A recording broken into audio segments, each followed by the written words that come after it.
তো দেখো ঘরে অনেকটা কলা ছিল, তা দিয়ে আজকে একটা রেসিপি করলাম। তবে এটাকে কি বলে জানি না, আর আপনারা যদি কেউ জানেন এটাকে কি বলে ভিডিওটা দেখার পরে তাহলে অবশ্যই কমেন্ট করে জানাবেন। আর ভিডিওটা যদি ভালো লাগে তাহলে পুরো ভিডিওটা দেখার অনুরোধ রইল।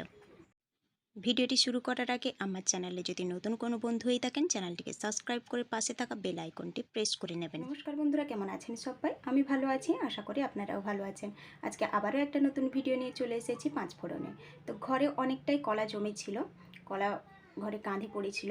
তো এককালীন পেকে যেতে ঘরে 4টা মানুষ, খাওয়ার কেউ নেই, তাই অনেকগুলো কালো হয়ে গেছিলো। তো ফেলে না দিয়ে আমি সেটাতেই একটা রেসিপি করে দেখাবো। এটা আমি প্রথমবার বানাবো, কারণ এটা দেখেছি আমার মা ঠাম্মাদের বানাতে। তো চলো, আমি প্রথমবার বানাচ্ছি আর কি কি নিয়েছি তোমাদেরকে দেখিয়ে দেবো সবটা, আর কেমন বানাই সেটাও তোমরা দেখতে থাকো। তো দেখো আমি এখানে সমস্ত কিছু নিয়ে নিয়েছি। একটু তাড়াতাড়ি করার জন্যে আমি এখানে কলাটাকে মিক্সিতে ঘুরিয়ে নিয়েছি, পেস্ট করে নিয়েছি। শুধু কলাটাই ছাড়িয়ে, খোসা ছাড়িয়ে একটু টুকরো টুকরো করে মিক্সিতে পেস্ট করে নিয়েছি। এখানে আমি রেখেছি ময়দা, রেখেছি সুজি, সুজিতে একটু জলটা দিয়ে দিয়েছি যাতে একটু ভিজিয়ে যায়। আর এখানে রেখেছি চিনি, এখানে নিয়েছি নারকেল কুচি, আর নিয়েছি এলাচ, নুন, সাদা তেল।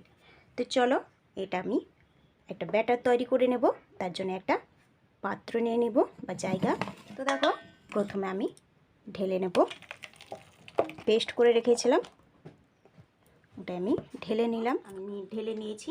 এবারে আমি এখানে দিয়ে দেবো চিনি। আমি আমার মাপ মতো নিচ্ছি। এবারে চিনিটাকে মিশিয়ে নেব।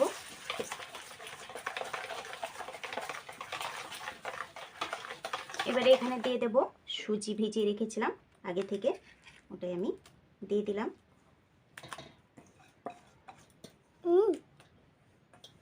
দেখো সুজিটা আমি দিয়ে দিয়েছি।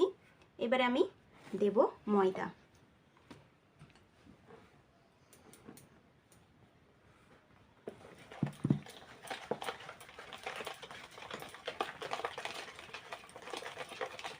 যতটা লাগবে ততটাই অল্প অল্প করে ময়দাটা দেব।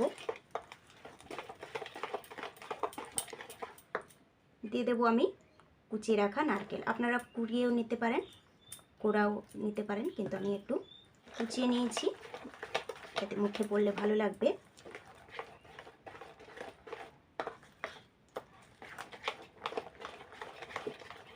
এবার আমি দিয়ে দেব এলাচগুলোকে, দেখো একটু থেতো করে নিয়েছি। আর দেব নুন, স্বাদ মতো দেব নুন।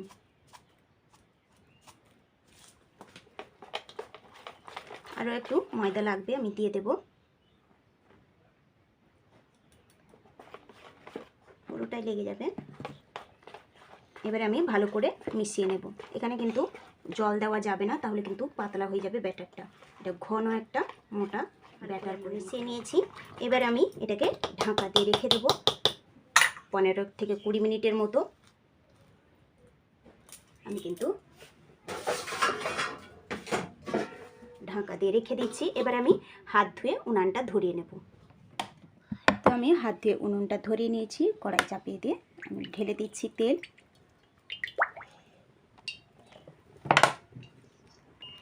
এবারে দেখো আমি ঢাকাটা খুলে আবারও একটু ভালো করে মিশিয়ে নেব, ফেটিয়ে নেব। তো দেখো ভালো করে আমি একটু ফেটিয়ে নিচ্ছি। আর ফুলে গেছে দেখো, যেহেতু সুজিটা ছিল। দেখো ফুলে কীরকম হয়েছে, দেখো ব্যাটারটা এরকম থকথকে হবে। তেলটা গরম হয়ে গেছিলো প্রচুর, ছেলে বিরক্ত করা হচ্ছিলো, তাই তেলটা গরম হয়ে গেছে দেখো। এবার আমি একটু ঠান্ডা করে নিয়ে আবারও দিচ্ছি।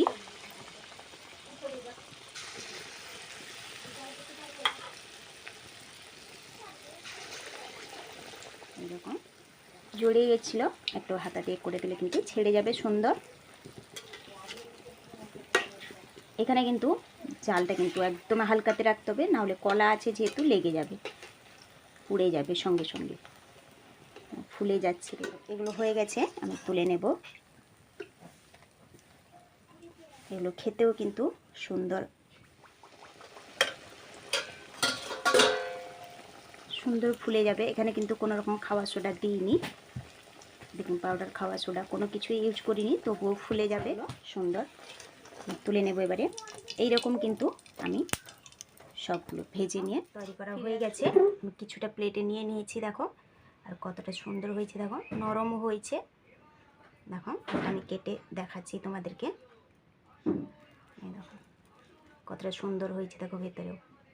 আর এটা খেতেও কিন্তু খুব সুন্দর হয়। তো ঘরে এরকম নষ্ট হয়ে যাওয়া একটু ফেলে দেওয়া কলাগুলো যদি থাকে, তাহলে ফেলে না দিয়ে এই রেসিপিটা যদি করে নেন, তাহলে ছোট থেকে বড় সবাই খুশি হবে খেতে। আর কলার কী কী গুণ সেটা আমি বলবো না আলাদা করে, সবাই আশা করি জানেন। তো আজকের ভিডিওটা কেমন লাগলো অবশ্যই কমেন্ট করে জানাবেন। ভালো লাগলে লাইক শেয়ার করে দেবেন। সুস্থ থাকবেন, ভালো থাকবেন। খুব শীঘ্রই দেখা হবে পরের একটা ভিডিও নিয়ে। তো চলো আজকে এখানেই শেষ করি।